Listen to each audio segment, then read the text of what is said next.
It's Bourbon Night. It's live. It's Sunday. That music was very interesting. I couldn't tell where it was going. That's the first time I've heard it. At first I was like, oh, is it like the Jeopardy intro? And then I was like, wait, is it like 80s sitcom intro? And then it was like with the little bass. Yeah, I thought it was sort of a late night show. I couldn't tell. That's what it is. That's what I called it. I was like, yeah. What is this? So I labeled it late night. What do you guys think? Late night show music. Also, like, do you think that people look forward to hearing the same song, every time they watch a certain episode of any program? That, like, we should pick one and stick to it because that's the sound that they look forward to hearing on a Sunday night? Or do you guys like that we mix it up? Yeah, I don't know.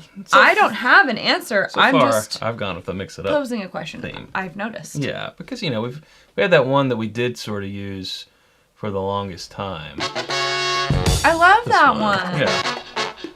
But, I thought it's so... not that it's remarkable or so different, but it is a little bit in its own lane that I thought if people just hear it over and over and over, maybe.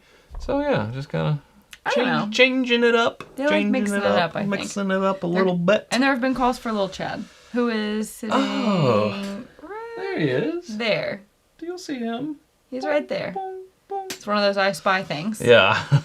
The first person to spot Lil Chad in an episode gets a hearty cowbell pat cheers on the back. Yeah. What can we give them through the screen? Nothing. Nothing. No.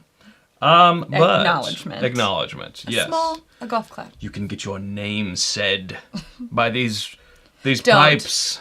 Oh, jeez. These golden pipes. You think a lot of yourself, huh? Wow. That in itself is a reward.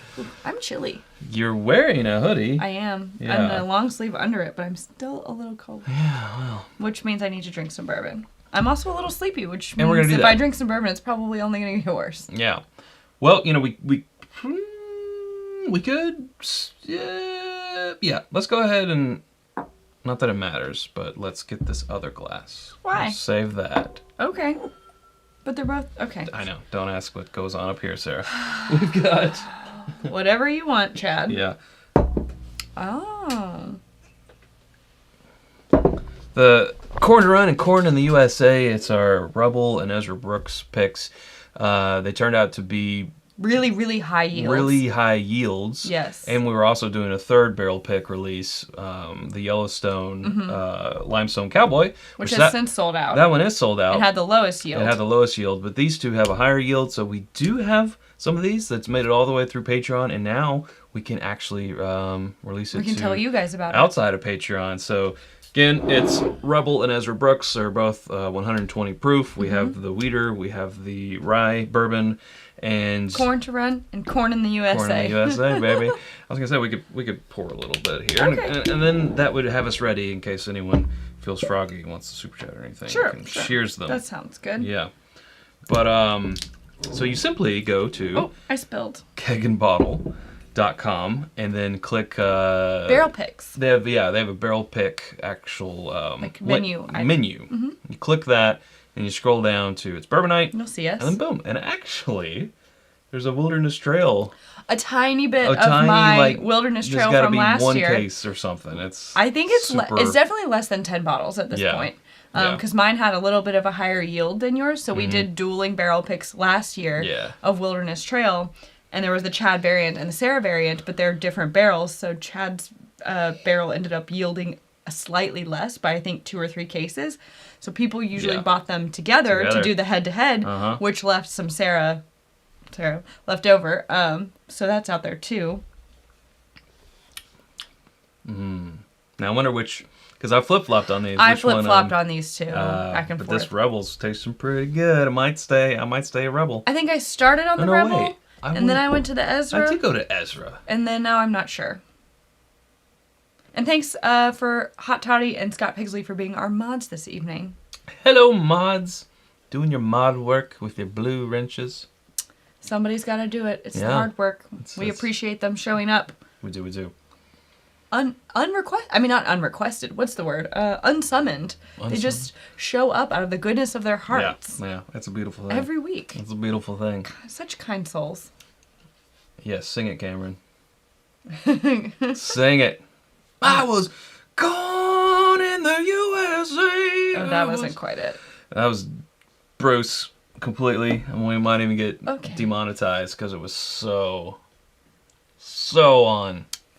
Let me try that one. Have you tried it? Good job. No. Oh, well. We've been talking. We have. These aren't the actual stickers. These are just printed on printer paper. These are the, what do you call them? This is my first sip of the day. That one's a little hot. Mock-ups? Mock-ups or proof of concepts. What do you even call them? Yeah. Proofs. Proofs. They were the proofs. Gimme. I switch. Speaking of first Super Chats of the evening, I can wait for it to come up on the screen. I see it now. There it is. James Wolverton. James Wolverton. I don't think we've seen you since Bourbon on the Banks. Starting off this hot. What? My first sip of the day. Oh, first sip of the day. Okay. Good idea to start with the cast strength. Seriously. The cold snap coming. Cheers, all. Thank you, James. A cowbell cheers is in your future, sir. Appreciate that. Today, I'm Team Rebel. You know, I'm feeling Rebel, too. But I started off as Team Ezra. And I switched to Team Ezra when we were doing the taste through. I flip-flop back and forth. And especially like the more that we get out of these bottles, too. Yeah, for sure. And also, Michelle with a triangle-worthy super chat. She says, cheers, Chad and Sarah. Our Rebel, Ezra, and Yellowstone have shipped out, but due to be delivered until later this week. Can't wait. Yeah, we haven't gotten ours either. You know, we order them. We order them too. Additional bottles. These will actually have the real stickers on them, so we're looking forward to getting those. But we haven't got ours yet either. Yes. Yeah. But anyway, again, that's kegandbottle.com. Like, if you actually want to know, like if anyone wants to sit there and type all this out, it'd be kegandbottle.com/collections/its-bourbon-night-barrel-picks. That was a lot. Just go to Keg and Bottle, click on Barrel Picks, click on IBN, and there you go. Then there you are. Yeah. Then there you are. Did we switch back? No. We haven't. But now, you know, it's really coming from the Rebel to this. You're like, oh, I'm Rebel. But then you get a couple sips. Again, it's a flight bite effect. You all know this. Get a couple sips of the Ezra on there, and you're like, maybe I'm Team Ezra, actually. Yeah. I do like the slight nuttiness that the Ezra brings. See, there's a slight nuttiness in the Rebel, too. Does Keg and Bottle ship to Utah? I believe that they do. As far as I know, they do. They ship to 47 states. And Michigan, Illinois, and... what's the other one? Mississippi are the ones that they do not ship to. There you go. Directly. Hey, Clifton's in the house. Hey, Clifton. Bourbon Bites. Check him out on the YouTubes. Give him a sub. Cliffy. How's it going? Ooh. Now going back, No. This has like a darker, nuttier, a little bit more oaky note, whereas this is like sweeter, and they're both still powerful at that 120, but... Yeah. I don't know. I think, it's weird how these two different chats... There it is. Finally caught up. Thank you, Scott. That's... If you can click on his comment. That's the best way. Anyways, these are new. These are our latest ones. What else do we have coming out? Confirmed. They shipped to me. Great. One thing that we did this past week on Thursday, which we posted it on our Instagram and our TikTok, but we went to Starlight Distillery to do a barrel pick there, and we got a tour of the farm and its harvest season, which is like my favorite thing ever. Call me basic if you want, but I really like... Yeah, basic. I was just very happy. I just done a barrel pick. We were riding around on a cart through the beautiful, it was the I can't say anything. I was wearing flannel. The perfect temperature, and we were just riding in the warm sunshine on the cart all around the farm and seeing all the, all the produce. Christian, the oldest son, he was gave us a little a tour. Private tour around the farm, and it was really nice. Quite an establishment up there. This is our first time that we'd been there, and didn't realize. Who knew? We didn't know. Yeah, the winery, but also the donuts and the... They do all the things. The apple picking and the pumpkins and the... all the goods. They make so much stuff from their crops. What was it? That 10-year Bottled-in-Bond. It was apple brandy, and all this stuff. We're like, wow. It was a great day. I had a lot of fun. Yeah. We ended up picking a Vino de Naraha, which is a VDN. I'm pretty sure that's how you pronounce Vino de Naraha. That was not, but it was close. Not really. None of the accent's necessary, but it's cool. Yeah, but it makes it more fun. So I suppose. I always do it. It is like it's like a ex-white wine barrel, and I believe this is it, that had also been filled with like macerated orange peel or oranges, and then they used that to age the bourbon in. And it like sounds really weird. If they had put that to me on paper and said, do you want this one? We would have been like, that's probably too out there for me. Like, no, I don't think so. Then we tasted it blind though, so we didn't know what the finish was. We just knew that we were tasting finished bourbons. And man, that one was just so... I had never had anything like that before. And it was almost like the essence of a really good old-fashioned, infused into the bourbon. And I wouldn't say it's sweet like an old-fashioned, but just... I don't know, just that... I would have never said memories of like an old-fashioned. No, a really good old-fashioned. Like, I never tasted it and thought, this tastes really orangey. No. Never did I think that it was white wine. When he told us what it was, we were like, I've never had this before. What? Yeah. It was really good. Yeah. So, that is our pick, and the yield on that one, I'm not sure exactly what it will be. I think it's like between 150... Around 150, maybe 200. Yeah, not sure. They do, on finished barrels, they release the half that you picked, and then they keep the other half for the gift shop, I believe. I think so. Yeah. So that will be coming out in the sometime near future. In the sometime. But while we were there, they also took us on this tour, and they gave us a bottle of their Bottled-in-Bond. Which is one of... And I felt very spoiled. Yeah. Oops. Which is the story of my life. Which we will... I'll never get over it. Is one of our options to try tonight. I think we should. Now we started on this cask strength, so going back to the Bottled-in-Bond might be a little... Well, I actually put a poll on our Patreon. Pull it up here. Let's see. Louis wants to know... Louis IV, I think is what it is. Wants to know if we tried a maple syrup finish barrel. No, we did not try that. I think we tried... I mean... They had we tried syrup there. One that was like partial French oak finish. Yeah, it had some French oak staves. Did we try port? We did, yes. We tried so many. We tried we did tiny sips and then dumped it. The exact type that we normally don't like the Master's Keep. Oh, the Oloroso Sherry. And actually did like that. And it was one of the best Oloroso Sherries. It didn't rise to the top as the barrel that we wanted to pick, but it was one of the best Oloroso Sherries that we'd had because they have so many we asked for him to give it to us blind, so we had no idea, and we just couldn't believe afterwards. We're like, what? Yeah. Yeah, it was really cool. I put this poll out there on Instagram. I may have said Patreon. Instagram. And what we should start with, and it looks like the Willett is what everyone wants us to start with. 36% of the vote. Let's do it then. So, I'm down. And the Starlight's after that. Next top. It is. It is. Well, let's do it. Well, I don't know why I rinsed this. We have more glasses. Yeah, we do. We have the technology. Well, now that one's clean. Anyways. Yeah. Sean Dobbins wanted to know if we've tried their cigar barrel finish. No, I think they were just talking about how they were releasing one. Yeah. As we were on our way out, but have never had it. Honestly, had not had much from them before. We've had like a couple barrel picks from some other YouTube communities and podcast communities, but other than a few in our local store, right? Like a handful of picks, haven't really had much. And being there and seeing like the breadth of what they had to offer as far as, experiments and different finishes and treatments and things. Just crazy. I mean, it was so impressive. All right, pause for cork pop. Oh, yeah. All right, this is a Willett Family Estate. It's a blend of rye and bourbon. So it is Indiana rye and it's Kentucky straight bourbon whiskey. Aged and bottled by Willett in Bardstown.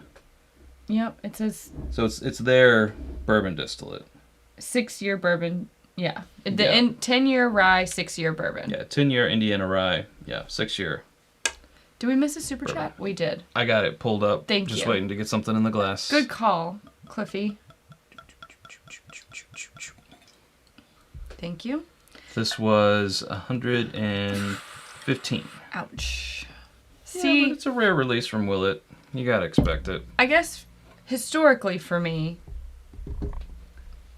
it's just not my flavor profile of choice. But I know some people who like love their stuff. They are, the same way you get like Four Roses super fans, like who are Willett super fans. And I think that's the great thing about having so many options, Like sometimes you look at the shelf and you're like, this is really intimidating. How can I pick one? How can I know? But once you do narrow down like what your flavor profiles of preference are, I don't know. I think it's great to have things that are so specific. Like this one, not for me. Lots of other ones are for me, and this one's for somebody. So, I mean, I don't know about this one. Okay, thank you. I meant distillery wise. Yes. Typically, flavor profile, we're not on the same page. Super chat here from Tiffany. Thank you, Tiffany. She says, "Cannot wait to see you in a couple of weeks." It's gonna be epic. That is the IBN fall meetup. Also, lovingly known as Here for the Booze Part 2.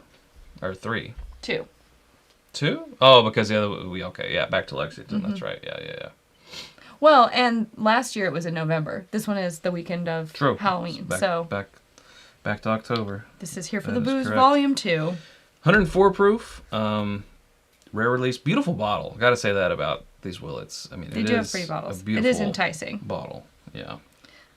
Tom W says, too many $100 bottles now. Yeah. I mean, that's a totally fair point. And I think it really just makes you appreciate the things that are very good quality and easy to find, or easier to find, that are less than $100, or the limited releases that remain under $100. Again, like Elijah Craig Barrel Proof is a great example, but...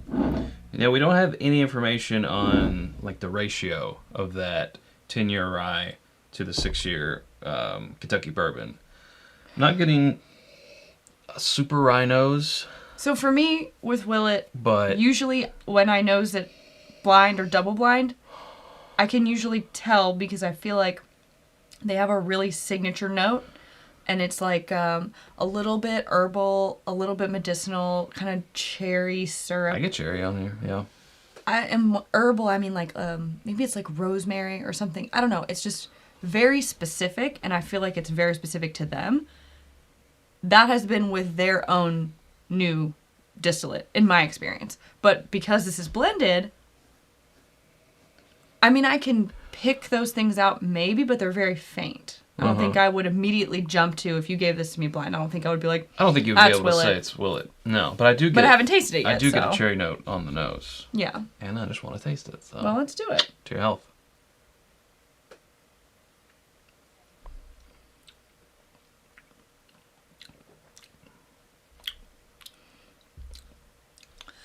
Hey. That's pretty good. Proof? 104. 104. I like that. A little dry. A touch towards the finish. Yeah. But I have to say, first sip, since they've switched over to doing their own distillate, like pre those dates when it, like old Noah's Mill, that would have been my favorite from them. This is probably the best bottle, my favorite bottle, then I guess I could say, that I've had that has their distillate in it. Because I feel like that rye really balances out those things that again, my personal preference for flavor profile, those things that I don't gravitate towards, it kind of counterbalances them. So I'm not focused on that. It's earthy in a grainy way. Not like earthy is really dark tones, but there is sort of and also not grainy in a youthful way, but an earthy grain forward way, if that makes sense. And that was more on the not earthy in like a dirt way. Right. Yeah. Super chat from Nick here saying, awesome to meet you and others at Bourbon on the Banks. Great time. It was indeed great to meet you too, Nick. Lovely to meet you.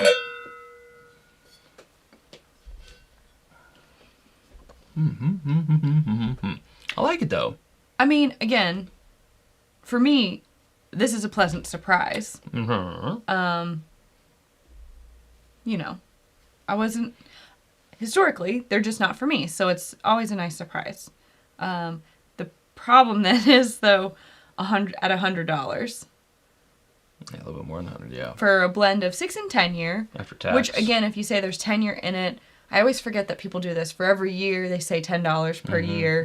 And so by that math, like, you can make a case for it. But not all of it's 10. But not all of it's 10. Yeah. At least it's, it's 104 proof, so at least it's not like an 80 proof or an 86 proof. But still, for me, like, when there's so many other options out there that are $100 or more, or less than $100, like, is this what I'm going to reach for? Like, would I buy another bottle? What do you think?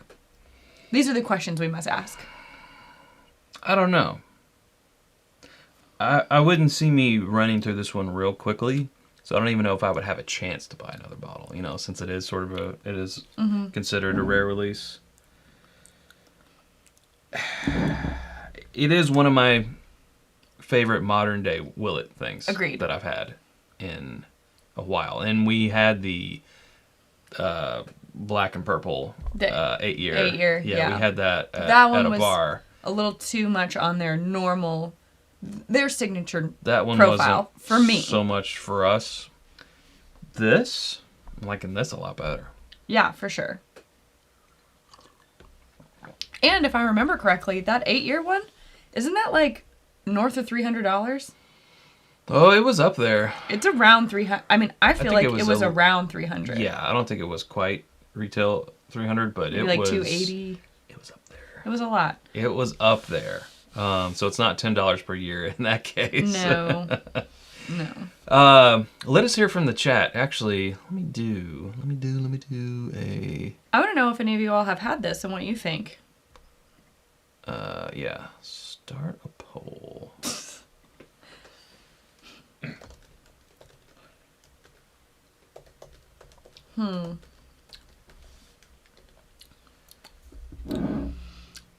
For me, on the finish is where it kind of like, it goes a little dry, and there's a note there that I don't love. I don't know. Yeah, I feel like I'm glad I tried it, and I'm glad to know that like they are open to blending and that they can achieve this. But would I pay $100 to buy this bottle again? I guess I would have to say I would not, because I'm not over the moon about it. I like it, and I'm happy to have found something that I do really enjoy. But what about Johnny Drum? Now, Don, that was, when I was kind of coming up in the bourbon world, that was his jam. My jam, and I was proud of it. It's not too many people who were saying, "Oh, Johnny Drum is my favorite," but Johnny Drum Private Stock, the 101 proof, loved it. And then each bottle I got after that, I kind of loved it less and less until, like, I haven't even bought one since they went to that taller neck and the bottle redesign. All mine that are still around here were like are the probably ones with the tan label and the red. No, not red. I thought it was red. No. Well, there's one back there. Well, yeah, there is some red to it. The Johnny Drum is written in red, but it's a tan label. So all the ones that are still here are probably at least 3 years old. Some of them are unopened. Yeah. But pardon me. Yeah. I got this sweatshirt at Lux Row.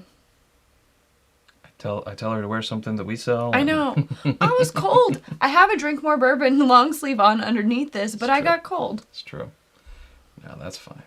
Sorry. I always get questions on this sweatshirt, though. I want to make one for us that says bourbon on it, but trying to find someone to stitch the letters on. I need a vendor for that. Yeah. Yeah, Chris, I think all of ours are still the gold wax. Yeah, that one back there that's unopened is the gold wax. Let's go to our poll. Go to the poll. We're going to go to the poll, folks. Let's see it. End poll. Okay. 68% saying no, at least as I phrased it as a big fan. 31% said yes, and that was out of 63 votes. So I think it's a very, like, when we talk about the bourbon flavor wheel and stuff, and we talk about brands that try to stay central, some people will call that balanced. Other people will call that boring. because they're looking for something that balanced juts out in a different direction. So if we're just staying very central, it's a crowd pleaser for sure. But some people who want more of a direction will call that boring. Excuse me. You get someone like Willett, who has definitely chosen a direction to go with their flavor profile. But when you make such a statement, it's not going to be for everyone. And that's okay, because it's for 31% of the people out there who voted. So a third of the people are into it. I think that's great. Keep talking, Sarah. I know Scott Pigsley said earlier that he likes the purple tops. Are those the old ones? Yeah, that's what made me want to go get this. Oh, that's... Oh, he's going to show off. How many drinks do we do when Chad shows off? Well, I stood up. I got up, so that's... A triple sip. Yeah. So this is one that, I don't know, we're hanging on to for a while. So this is... So we can open it? Yes, at some point. Tonight. No. I knew it's my only purple top, okay? It's my only purple top. And I got this from a Dirty Santa, and I was dirty. I stole that. I was like, yoink. So it was free. No. It was the cost of the bottle that you traded for it. Which I think was... $100 probably. I think it was a Rock Hill Farms, maybe. Oh, is that a good trade? What do you guys think? I mean, I think it's a good trade. Let me tell you the bona fides. Tell us. Family Estate, bottled, single barrel bourbon, 12 years old. It's 123.8 proof. And some people even know, like, because I know Iverson was like, what's the number? Yes, he likes his Willett. It's bottle 106 of 123, but somewhere it said like a 4,000 something. It says 04. Oh, there's some sediment on the bottom of that. I don't know. Barrels 746. That wasn't it. No. Well, that's not what you want to hear. All right, I'm done. I can't remember. I mean, I feel like it deserves to be open, but... Just not tonight. I have been vetoed. It's not on the docket. Yeah, but a 12-year bourbon.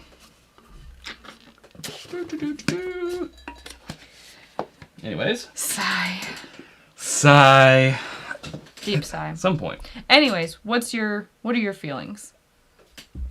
I like it. I feel like if you are a fan of what Willett puts out, Do you think that they'll be happy, though? Because, again, like back to what I was saying, where their normal flavor profile is so in that one direction, what do you think? If someone who's a Willett purist, do you think that they're going to taste this and be like, where's that? It depends on what they fell in love with. If they fell in love with the sourced whiskey... Then this is more back in that direction? It is, yes. If they're fans of...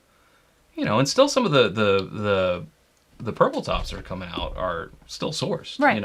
So if you're a fan of that upper echelon, the rare stuff, I don't think you're going to be disappointed, because in the grand scheme of things, $100 is on the lower end of that upper echelon Willett stuff. Sure. So yeah, I think you will be happy with it. So I say go for it if you can find it. For me, happy that I tried it. Wouldn't buy another bottle. It's not blowing me away. I don't know. If you ask me, would I want this? I don't know if this is a fair comparison, though, because Elijah Craig Barrel Proof is barrel proof. Oh my God, you're one of them. Well, people use it as a benchmark, so I'm just trying to speak in a language. Like, what's a comparable... Well, it's not, it's hard to hang with a barrel proof, because this ain't barrel proof. That's what I'm saying. What's a comparable proof? That is something else that's less than $100. Weller 107?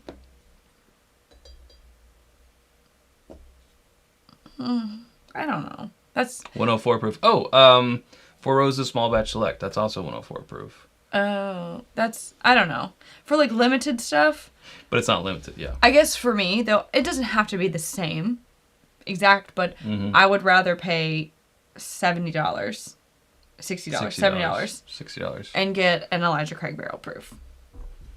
So I saved money and I got more proof. Now, I understand they're not as big of an operation. They're doing things differently. And it's not apples to apples. I variety get it. is the spice of life. Variety is great. When you're not in the mood for that Elijah Craig barrel proof if that ever happens. Yes. I'm happy that I tried it. I think the liquid inside this bottle is good. Whether you think it's worth $100 is totally subjective. I can think of ways that I would save money and find something that I like just as well or better. So for me, if I feel like I could do that, then I'm like, I could live without it. Yeah. And that's all I'm trying to say. Beautiful. All right. Chad was like, when will she shut up? You gotta let me talk through as part of my process. Their process. Do I talk too much? Probably. Well. Do I answer my own questions? Absolutely. Absolutely.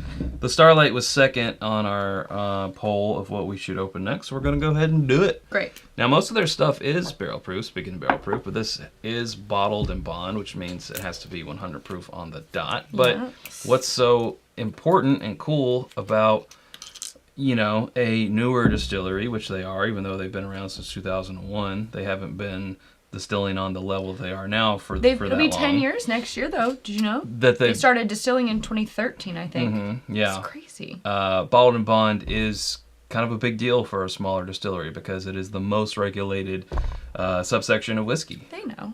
They know. You all know. But just in case someone catching the replay doesn't know. It's not for you. We know you guys. That's right. Pause for cork pause. Yes. That was a pretty good one. That was pretty good. All right. I wish we lived closer to there because I would like to go. It was a nice little drive. Back. It was quite the drive, but. And of course, we're there afternoon. On a Thursday, and they only do the donuts on Friday, Saturday, Sunday. He was very upset about the donuts. I'm going to write them a letter. An apple cider donut was all Chad wanted, but he could not get it. Yeah. Starlight Distillery, Carl T. Huber's Bottled-in-Bond, Indiana Straight Bourbon Whiskey.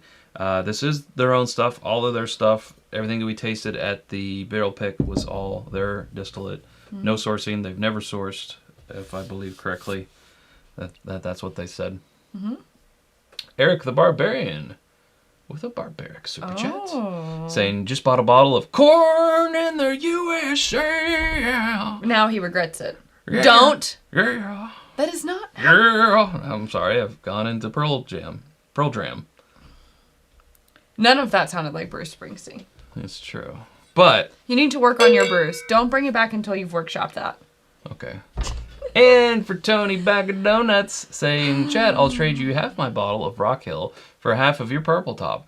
Now for the real business. Where do you guys land on BRT 01 and 02? Fresh cracks? I'm leaning 02. That's how I felt too. I am a little bit more 01. More 01. I could go either way. I think I need to revisit it one more time. Yeah. I was 02 the first time when we opened them, Fresh Cracks. Then Fresh Cracks. The next day, I was like, oh, I see what you're saying with the 01. I was torn, 50-50. Now, I don't know if I would go back to the 02 or not, or if I would be like fully in the 01 camp. Right. They're both great. To me, that says that they're doing something right if I can't choose easily. It's true. Usually I know. And for Tony? A Starlight. Oh, that was a good one. Little tinny. Oh, okay. Little tinny. Okay. Bruce / Bruce Vedder. Bruce Vedder. Okay. Oh, I was just going to go in for it. Go for it. Let him wail. There's a... Fruit. Yeah, I kind of got like cinnamon apples. And berries. I'm getting... Berry, yeah. Oh, sorry. You go ahead. I was just addressing this. Oh, okay. Well, there's some questions about what is BRT. Yeah. That's what it was. Barrel rotation time. It's a little suspect what BRT stands for, but Maker's Mark. It's Maker's Mark's wood finishing series for 2022. 2 releases. The 01 focuses on what happens in those first 3 years at the top of the warehouse to you, and the 02 focuses on what happens in the last 3 years, bottom of the warehouse to you. Yes. So it's just kind of a study. It's a study. There's a lot of... This is unique. Huh. Also, I think I burnt my tongue yesterday or something. Why'd you do that? On tea, because everything is feeling funny. Like, everything feels dry, even though I know it's not dry. I can say it's not dry. Because I think I burnt my tongue. If it's not on pizza, not worth it, in my opinion. I think it was tea. Not worth it. What was worth it to me? Hot cheese or nothing. Burn my mouth. No, I'm getting a lot of fresh fruit. And yes, I know what fresh fruit tastes on the nose. like. But more so on the palate. It's like chocolate and I would say tobacco. Cigar. And some of the wood notes, the char. And there's this note on the finish. Well, you know what I was picking up? See if you're picking it up, what I'm putting down. A really good mouthfeel for 100 proof. See, my tongue is not. You're not there. Your pizza burned. I don't know what's going on, but it ain't it. It kind of scared me for a minute. I was like, do I have COVID? No, it's pretty viscous. I'm missing out. I like that. What do you mean was? What? He can do whatever he wants. I'm not going to stop him. Bring home them singles. Like, I could stop him even if I wanted to, please. These hips don't lie. All I can do is roll my eyes and say, all right, whatever you want to do. Actually, my stage name is Lil Chad. He gets really mad about it. It's like, don't you sully my good name. Okay. Let that one go. We're going to let that one go. So many comments. He just left it there. Left that door open. Don't walk through it. Don't let him. Don't you walk Don't through let him bait you into walking through that door. Go away, baiting. What I really, not surprised, but I'm sorry. Got her. Not that. Scott Pixley. Oh, Scott Pixley. Well. I said I thought Chad's stage name was Sweet Rolls. Ooh. I spit it out. I spit my bourbon out. I might have to change it now, Scott. That's good. Liquid IV. Is that supposed to be a name, or do you just... No, Liquid IV Cheers. She's drinking a Liquid IV. Okay, good. Anyways. I'm like, all right, back to the topic at hand. I don't think that's a very good name. Michelle, I'm sorry. Not surprised, but I guess grateful for is pretty much everything we tried from Starlight has been barrel proof. This being the only one that's been cut down. Honestly, I feel like it drinks higher than 100 proof. It's really solid. I really like that 100 proof for Starlight for this particular expression. So this is aged for a minimum of 4 years, obviously, because of Bottled-in-Bond, in their old rick house. And then I thought maybe it would say something about the barrel, because they use so many different, like, they also use, is it the double oak stuff that they use the different barrels? Like, they have Kelvin barrels, and those ones that we were trying, I think that they're the new fill, though. Yeah. I can't remember, it was like a guy's name, Carl. But I can't remember. No, it was like... Steven. Something like that.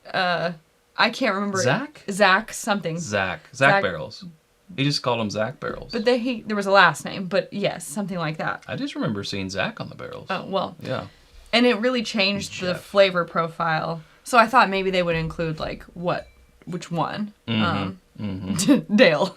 Jim? Just say names. No, we'll get Zach, there eventually. Obviously. It was Zach. Zach something, but I can't remember. Zach Barrel Band. Yeah, I don't know. It doesn't give that amount of information, but, obviously they have to stick within the laws of bourbon and the laws of Bottled-in-Bond. This is a great Bottled-in-Bond, and this was, do you remember the price? No. Yeah, me either. I want to say it was around the $50 mark. I know the rest of their stuff was around some of it was like... The finished stuff was around 70. Finished barrel proof stuff was around 70. But I feel like the bourbon was around 45, 50. Yeah. Yeah, I don't know exactly the price, but I know that it was like around there, which, for a small family-owned operation like that, to be putting out a Bottled-in-Bond for about $50. Yep. Where a lot of the stuff that goes into this bottle is grown right there on the farm. Yep. Again, it just like going on that tour was like, it just really romanticized the whole operation for me. So I was like, just take my money. Yeah, I'll give you money. We were, ATVing right past the corn that would end He literally pulled an ear of corn off and was like, it needs a couple more weeks. Yellow dent too, but they were also doing a different varietal, like down. Several dent varieties. Yeah, so it wouldn't cross-pollinate. And it's a whole thing, yeah. They're doing all these experiments. I think, were they doing some Bloody Butcher? I think he said they had growing some Bloody Butcher. Anyways. Well, yeah, like, they even grow the rye there. You know, a lot of times you hear rye is coming from Canada or wherever. They were growing rye that's going into their bourbon. Yeah, quite an operation. I say for that price and the taste, I'm going to give the old recommend. Uncorking style.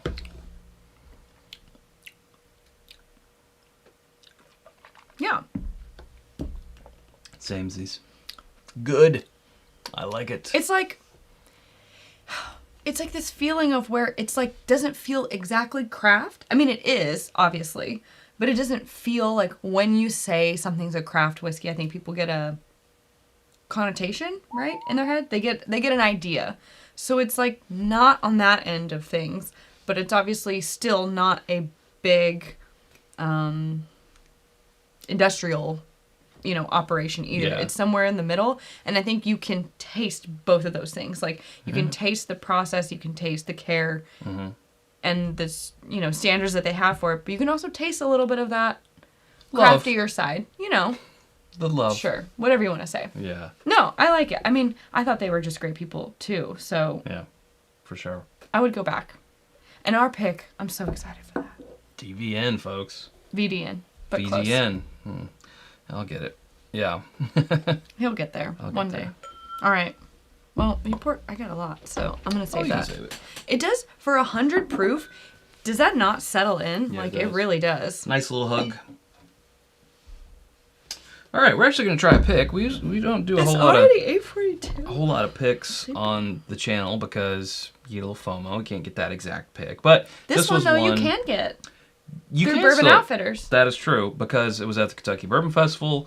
They didn't completely sell out of all of their picks, so we've had their maker's pick there at Liked it. Justin's House of Bourbon. But they were almost out of it. And this is another one that is available. So this is a Pinhook that is 7 years old, and it is 114.2 proof.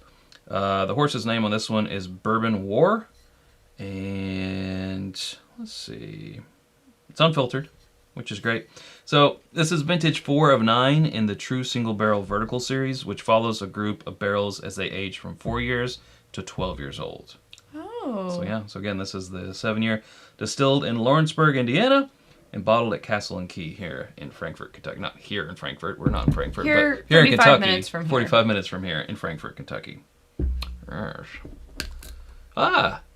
Thank you, Wax. Oh, I love when that happens.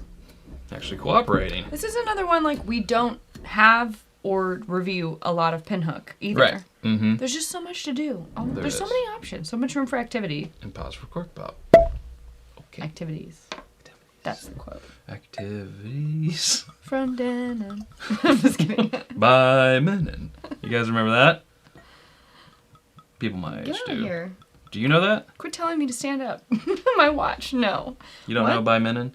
By Menon. Commercial? Nothing? No. Okay. I think I was probably a who tiny would, infant. Who would know that? Todd Cooper would know that. Hot Toddy. Hot Toddy. Hot Toddy. Like Scott. I know that like commercial. Scott, you probably know that. Hot Toddy. Hot Toddy. Yeah. Oh. A departure from where we just were. A departure, yes. So, Indiana Bourbon. 7-year Indiana Bourbon.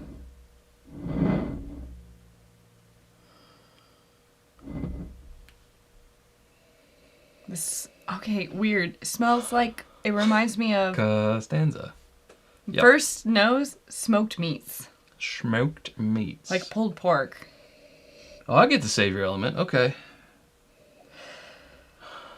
It's so weird. It's very first snip, and I wouldn't say this again, but it was almost a Dickel nuttiness. Like there was almost like a Dickel tickle in there. Dickel. But not not anymore. Oh, Lord. Okay. Yes. Okay, Donnie gets it. No, it has like a pulled pork sandwich nose, which is so strange. Pork sandwich. It's very strange. Pork chop sandwiches. And I would know. I worked in a barbecue restaurant for 2 years when I was just a little baby. She's not just a And then by that I mean customer, 18. Or not just a client. She's also the president. All right.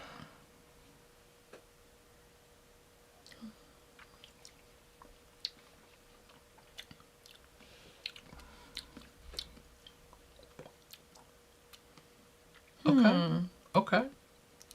What did I say? 114.2. Doesn't drink like 114. This is going to come down to a second sip. So while I kind of let it... Yeah. Again, like, everything feels in, dry to me because of my tongue situation. Let's weigh in on... Pork chop sandwiches. Wow. Are you getting that? Oh, I love that. Get out! What do you get the... Oh, we're all dead, you stupid... I didn't even know what this was until like a year or two ago when Chad showed me all of the... what was it called? G.I. Joe? Well, yeah, it was dubbed over G.I. Joe. G.I. Joe. They were on E-Bombs World. Yes. But originally it was just I can't believe I never saw that back in E-Bombs World days. Like, that was like my first experiences with the internet were defined by E-Bombs World. I could almost do that entire I can't believe that I never stumbled across that. You're not cooking. Here is the earth. Pork chop sandwiches. Oh, God, that smelled good. Wow. If you don't know it, you're just like, what are you... Let's leave it. We're about to lose people. Just thumbs down. I can hear them coming. YouTube it, okay? Just YouTube it. But it was an interesting time. It was like Wild West of the internet of like memes. It was basically the original memes, right? I mean, like, it was like memes before they were memes. Yeah. Or maybe at the same time they were being invented. I wanted to weigh in on this one. Bourbon doesn't belong in wine bottles. This is our second. People are saying this is the same as the Willett. You know, your B-Tax, a lot of things are in a wine bottle. It doesn't so much, you know, they put some wax on it. Yeah. I don't know how I feel about it. It doesn't so much bother me. I mean, it won't fit on those shelves. It won't fit on these some other shelves. Yeah. That's kind of yeah. And you wouldn't ever want to store it like this, like you would a bottle of wine, because that's gonna, you don't want to do that. I don't know. I can see both sides. I don't have a big problem with it, but from a bottle shape standpoint, liquor stores probably really like them because they're easy to put next to each other and they can get more real estate wise in. However, shape wise, they're not like standing out from others, but that's what the labels are for and this type of a treatment, I guess. Wow. I don't really have a thing against them. I really am getting that pork now. Bologna even. It's weird though, right? It has a first name. Pork and bread. But you see how I kind of liken that to the Dickle Tickle? Yeah. Yeah. Anyways, as far as the Kentucky Bourbon Festival picks, which again, they do them in partnership with Justin's House of Bourbon, which is where we got this. Really loved their maker's pick. It had 4 of the French Mendiant, which is like that and the Cuvée are my 2 favorite. I think the Mendiant is my favorite stave. And it had 4 or 5 of the 10 suspended staves. Maybe it was 6. No. I think it was 4. I think it was 4. 4 of the French Mendiant staves in their recipe that they picked. And man, that thing was so toasty and chocolatey. So good. But talk about toasty. That's our closer for the night. I think that those are sold out now. You should be able to go to bourbonoutfitters.com and see if they ship to your state, but see what bottles from the Kentucky Bourbon Festival are still left. This was another one of them. They also had a Knob Creek pick, which honestly, classic. You can't go wrong with a Knob Creek pick, but I really trust them at picking. Yeah. This was definitely a second sipper. Now that I've got it on my palate, the nose and the palate don't match up exactly, and which happens. It doesn't. Which happens quite a bit in whiskey. You know, not always, but it happens. It's nothing unusual. I would say the nose wouldn't be my favorite. I'll probably put that last on things. I feel like the palate, the mouthfeel, the finish, I'm liking all those more than the nose, just because it is a pretty big ham note. I think the nose is my favorite part. What? I think it's so different. The palate doesn't match up to it. It doesn't. Exactly. Not that that's good or bad. It's not what you were expecting from the nose when you go in for the palate. Well, for the taste, you used to go to ham days all the time. So. I did. If you're from Kentucky and you've not been to ham days in Marion County, I mean, as a kid, I thought that was just the best. That was the pinnacle of culture. Okay, the pinnacle of culture. Country ham on every street corner. I've gotten the ham note on some Jim Beam things, but I've always likened it more to country ham aging in the warehouse. Mm-hmm. And I feel like there isn't that salty element with the nose here. There's not the salty. It's straight up ham, not country ham, more like a honey baked. Not even honey baked. Like sandwich sandwich ham? Deli ham. Deli ham or even bologna. Which is a little bit unusual for me in the ham department for a bourbon nose. So that's why I'm putting the nose last. But I do like the palate. I do like the finish. I do like the mouthfeel. I feel like this is a pretty good 7-year-old bourbon.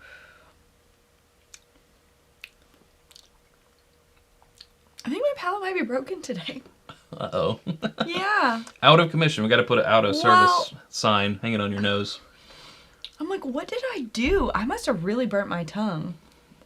I mean, I drink tea on a daily basis. I would think I would remember burning my tongue, but I think I burnt my tongue.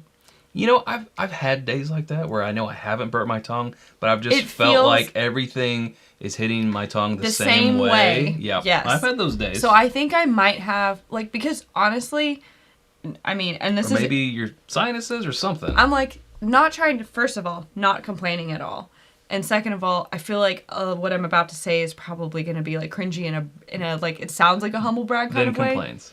But the facts are that since September 1st, we have traveled or been at events for bourbon or been doing its birthday month for our families. Yeah. So whether it be for events and we've been traveling or just local stuff or barrel picks or dinners with friends or whatever, we've been drinking a lot. Which is why we like to do dry time because it allows you After to the holidays. just make sure you can take a break. Mm-hmm. But for me, I think I might be having palate fatigue because we've been drinking so frequently that I'm having trouble today, especially I noticed it discerning, which tells me that I should step back because I think that's the best thing about taking even just a week off. From tasting, that for me, when I take time off, when I go back to it, I appreciate it so much more. And it's wow, I feel like I'm reintroduced to all the flavors and the complexity. I think I have palate fatigue. Sure. It is real. I have a case of... As John Can I get a doctor's note? Yes. To be excused from work? No, I know. You can take Tuesday off, okay. But not Monday. We have some work to do. We do have work to do. But yeah, I think that's what's wrong with me. Take it from me. Take it from Chad. An unfatigued palate. Thank you, Chad. This pinhook is one of the best pinhooks that we've had so far, actually. I like it. I'll take your word for it, aside Chad. from that nose being fourth, everything else, it's racking up. I'm literally do we have anything going on this week? We have to be we're going to the St. Louis Bourbon Festival on Friday. Yes, we are. And then we have stuff tomorrow. But I think other than that, I'm going to try to take off as much as possible from drinking until the meetup so that I can enjoy all the lovely pours that we will be having because I know. Hey, Adriana, it's not off topic. Sarah's sweatshirt is great. It's great, right? We don't sell it. But we do swell sweatshirts. We do swell sweatshirts. I want to find a way to make one of these like this style, but for us. There's gold in them hills, I tell you. Oh, there's gold. Jeez. Okay. Oh, boy. All right. Well, if that didn't fry your palate, I can't. Let us go one step up and close out the night. Okay, maybe just a quick one. Because it was on the thumbnail. But I feel like I'm of no use right now. But I'll give it a go. I could have said so many things there. Listen, you think that was bad? Cut to You literally said earlier that your stage name is Lil Chad. Think about the connotations. No. Do you connect the It dots? was not wasted on me, Sarah. Oh, okay. It was not wasted on me. I chose not to. I'm going to give you a triangle for that. Be on the road. Dr. No for Sarah to take a few days off. Thank you. Be on the road. Thank you. Thank you. Do you hear that, boss? Yeah. Pause for Cork Pops. Yeah. Okay. Now this is batch 2 of Blackwood here. We did batch 1 several months ago here on Alive. What's with the giant pores, Chad? Oh. I don't know. Heavy-handed, I guess. But this is a toasted bourbon. It's a small batch. This is the Signature Barrel Strength Edition product of the Commonwealth Kentucky Straight Bourbon Whiskey. It's 117.4 proof, and it is bottle 987 of 1700. Just like the first batch, only 1700. So it's batch 2. It's a very toasted bourbon. Well, your nose isn't fried, right? This is not.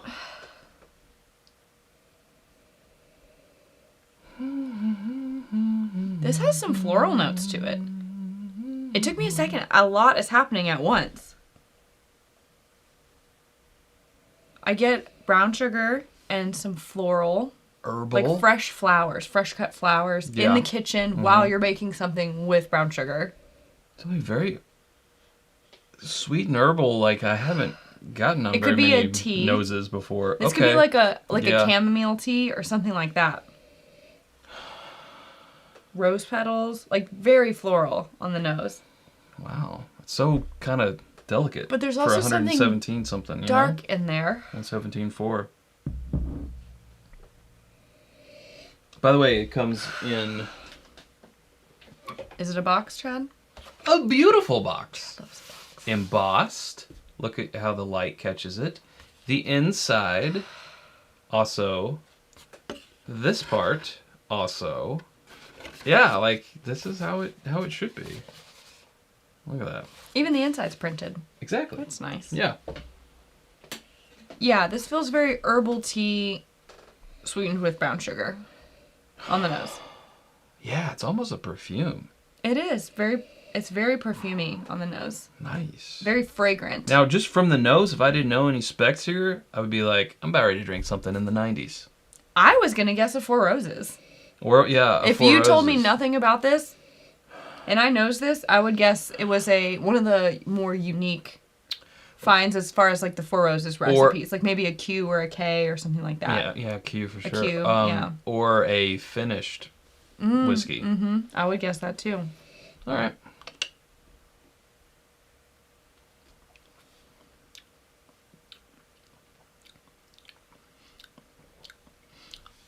A little bit of that floral carries through up front, but it's really juxtaposed with kind of intense, barrel wood note. Yeah. It's pretty dark, which again I think that's nice when you have that floral herbal tea. Kind of complex. To bring it back like down, to check it so it doesn't. I don't know. With the lighter stuff, the more floral stuff, it feels like it'll float away sometimes. So it's like the string holding it down, we were, again, at the Barrel Pick we were just doing on Thursday, some things were really good, but I felt like it was more of what we're talking about here, that upper end, and it didn't have the lower end, right? It didn't have the base. It was all just kind of treble. Really good, but it was just mids and treble. And, we like base. We were like, but it doesn't have the thickness, the viscous, it didn't have that feeling that we'd had in some other ones. So we were kind of looking for one that was kind of EQ'd all in the right place. And this is sort of reflecting that. Like it's got, you are tasting what you're getting in the nose with that floral, that kind of that bouquet. But then the toast of this is coming through, and that's sort of in this EQ analogy that I brought in, is sort of giving the bass. And we're all about that bass. Ooh. I feel like the mouthfeel is nice on this, but I can't say for sure because I can't tell. What do you think? Mouthfeel? Yeah, mouthfeel wise. Mouthfeel's decent. It's not super viscous, but it's because it's going a little bit dry, and I think that's because of the toasting element. The little extra tannins. Yeah, but this is also a good call out here. Batch 2 is a year older than Batch 1. From memory, I like this. I think the floral is a unique thing that you don't get all the time. And I like when I run into that because it is different. It's not something you get every day. Mm-hmm. From memory, I remember, again, it's not fair because I'm reacting right now with a fatigued palate to this one. But I remember with the first release being like, whoa, I like that. Mm-hmm. So I'll have to try them side by side. Where's those? There we go. Well, I'm not going to ask you to do it, Sarah. I'm not going to do anything. I'm not going to do anything that I don't want to do. But we have batch 1, so I'm just going to... Oh, a little overtime. Okay. I might take a sip. Pour myself a quick one. I might take a sip. I'm gonna leave this for a second. I'm gonna think about it. Okay.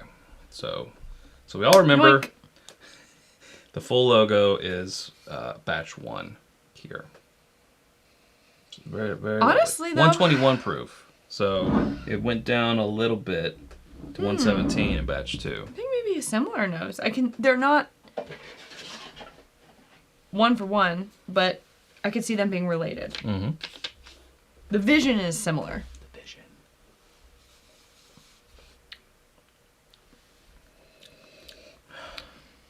Ooh. Yeah, more floral on batch 2. More floral on batch 2. Oh, I don't know.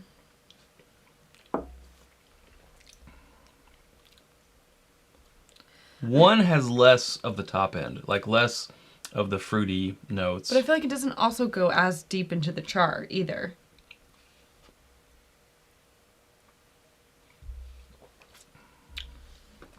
I think I'm going to take back what I said. I'm team 2.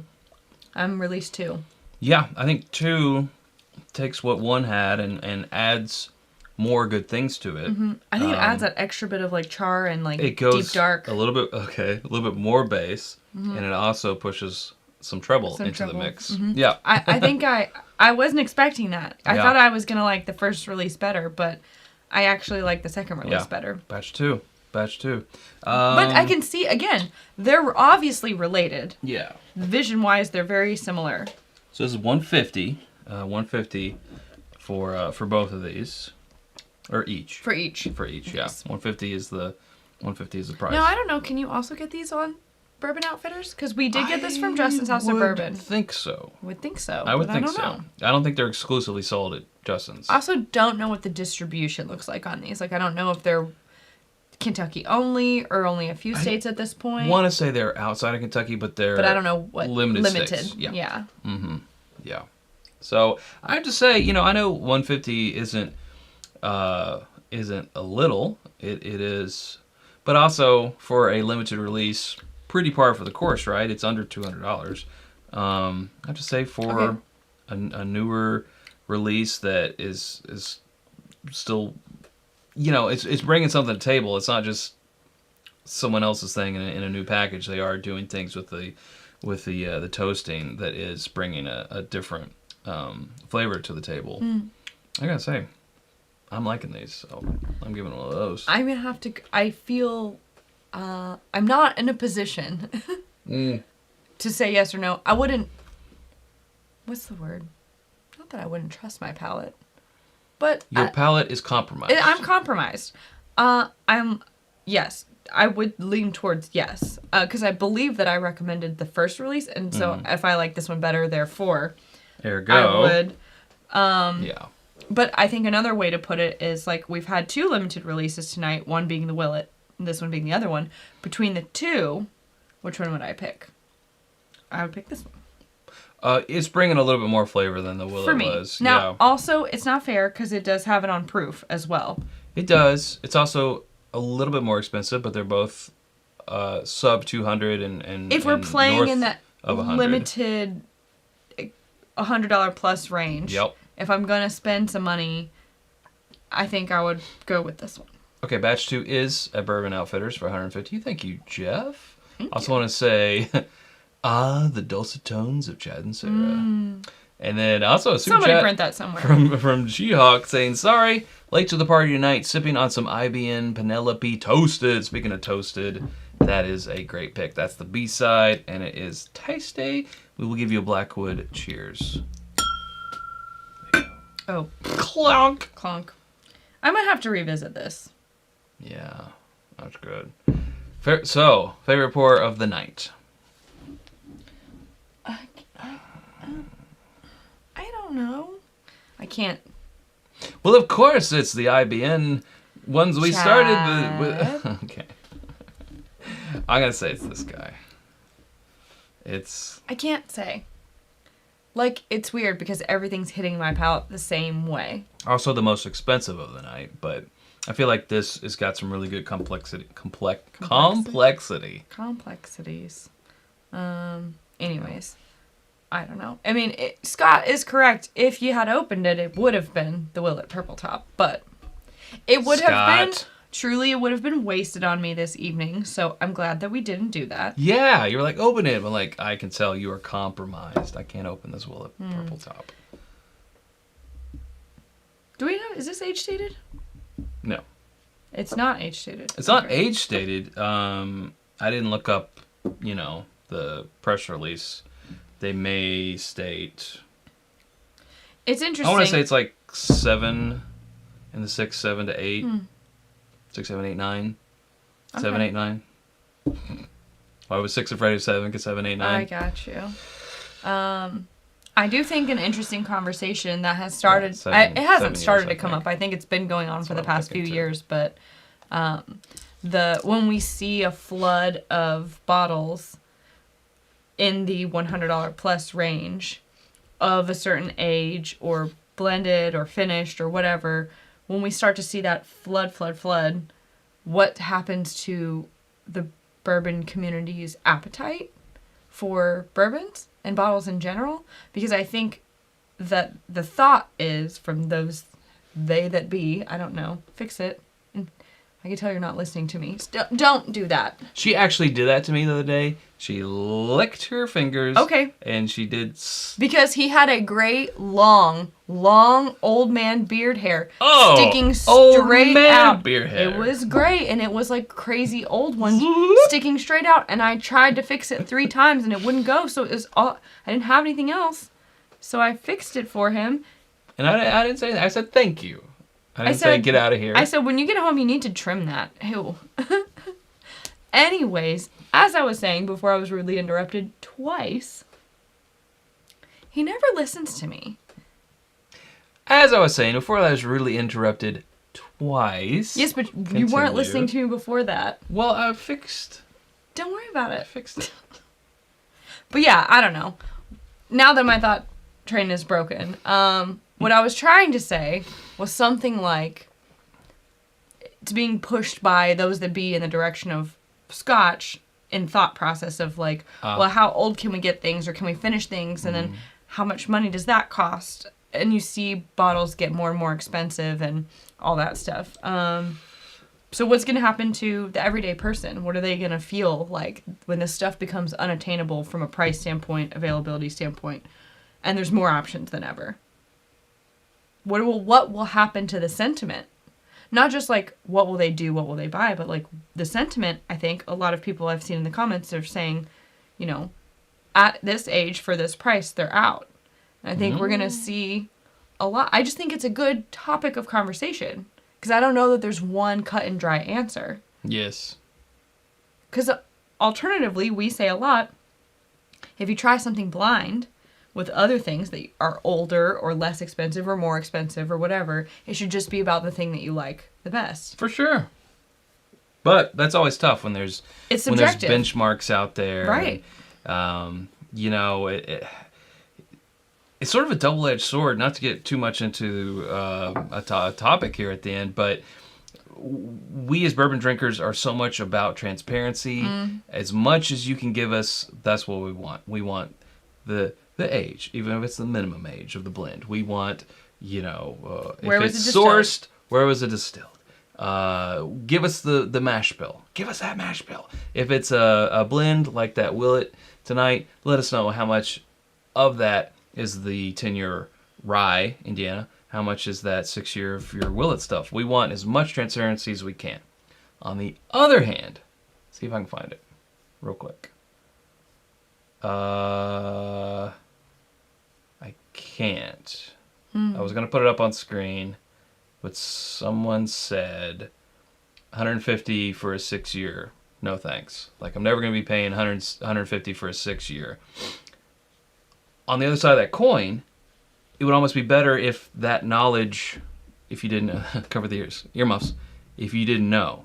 If you were to taste it, and you're like, this to me tastes like $150. Do I feel? I will pay $150 for this. Yes, I want this bottle. Then it doesn't matter if it's 6 years, or if it's 7 years, or if it's this mash bill or that mash bill, or if it's sourced from here, or if it's made by somebody, or any of that stuff that I just said. It doesn't matter because it is $150 worth on your tongue. But I think the other troubling or concerning thing from a consumer standpoint is, what if you can't taste it first to decide? What if you are going out on a limb? You want those, yeah. You're going out on a limb to benchmarks. Purchase a bottle, and you want as much information as you can get that will lead you to make an educated decision with the dollars, which are limited, that you have. But, I mean, it's a topic. It is a topic. I get it, and I agree, but it's also like if we were a new distillery and we had this awesome 4-year product, like somehow we were maybe we did something, maybe we did a second toasted barrel, we did something magic that made this 4-year blind, we did the test audience thing, what's it called, focus group, and people were like, I don't know, I would say this is like a 10-year, like whatever it is.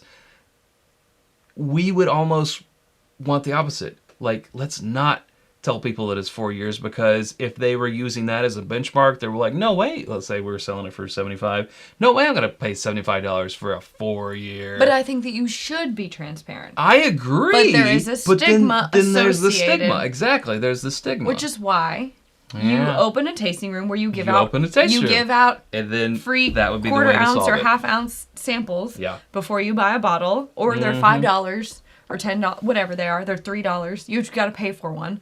But if you buy the bottle, it's free. Yeah. Yeah. Anyways, well, I'm loving this. Everyone's saying that's why I rely on IBN reviews. That's why we try to be. Chad and Sarah say it's delicious, or Matt from ADHD Whiskey. That's so sweet. Yeah. Sometimes I think maybe we analyze and dissect too much, and people think, oh, they're being wishy-washy about the bottle. They can't decide, or they just don't want to say they don't like something or whatever. Yeah. But sometimes it's not about whether or not something tastes good or not. You're also considering what something means in the landscape that is the bourbon world. Yes, okay, I can agree it tastes good, but up until what dollar does it taste good? Then when does it start to not taste as good because it's over the dollar amount? Or, yeah, it tastes really good. Good luck, you'll never find it. Or, I don't know, it's like the opposite, the antithesis of the really good value pour that has sat on the shelf for under $20. It's like the complete opposite of that bias that we're just trying to examine. I don't know. I agree. We're not going to solve the world's problems in one day. We're not, but I love this comment from Scott saying, sounds like a great video is $10 per year worth it. Yeah. Yeah, you like the video, it's $10 per minute. You should just. But where does that also not work out? When is something is priced over what that equation should be, but it's worth it? And how do you decide?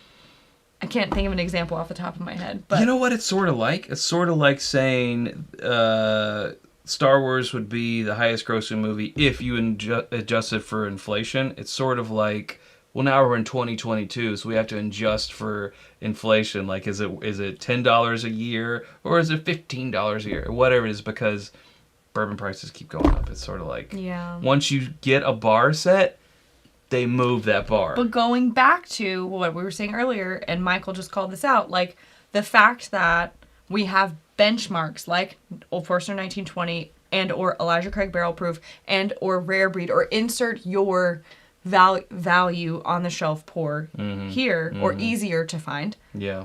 When you have that, how do you measure something? Is that the outlier, or should everything be measured against that? This is all very good discussion. I love it. I don't know what type of episode to make with this, and I don't have an answer. Because sometimes I think, okay, I'm going to measure things by $10 a year is fair. Then I try something that's a little bit younger, that's a little bit more, and I'm like, but I really like the way this tastes. I don't know. See, since we brought it up, the $10 per year thing, Knob Creek is so far under $10 per year. Yeah, we brought this up in our 18-year review. Knob Creek 9-year is $30. So which makes it a great value that's always on the shelf. Math. How long? Well, it's not $90, it's $30. So it's like a third of that. So it's wow. 33%? $33.33 a year. But then when they came out with the 18-year, we bought ours for $180, so it was $10 a year, although MSRP was $170. But let's just say it's $180 for math's sake. So 18, $180, $10 a year. So I think once you get past a age statement point, that value, $3.33 a year, goes out, and now it's $10 a year. Like, but again, how do you take that logic and apply it to something like Elijah Craig Barrel Proof, which is $60 a bottle and 12 years? Is it the outlier? Is it like on a box and whisker chart? You love a good box and whisker chart. I do love a box and whisker chart. I love charts. It's the grandfather clause, because if Elijah Craig Barrel Proof came out today, it would not be $60 a bottle. It would be $120, but they and it would be change $10 it, and they could say, we're changing it. They could, but shh, don't tell them. People like... I think Buffalo Trace is sort of doing that. You can not whisper. Every quarter, they're raising their prices on retail. Stop. All right, it's time to go. I'm done. We could go all evening on this, but we can't. You can't piss off your consumer. That's the... Some people don't have a problem with it. Well, when you're like, shut up and take my money, I don't care, then you can do that. Yeah. Yeah. All right. I think we've left it in a good place. We don't have an answer for you. We would like to continue, we'll continue to debate this out. Chad will take one side and I'll take the other side, and we'll do debate team mode. Ooh, I like that. One day, not yet. I need to do some research first, but not now. But not now. No. All right, folks. Thanks so much. We will be back next Sunday. We will. And we'll let you know what that episode is when we know. But until next time, thanks for watching, everybody. Thank you. We'll see you next time. Bye. Bye-bye.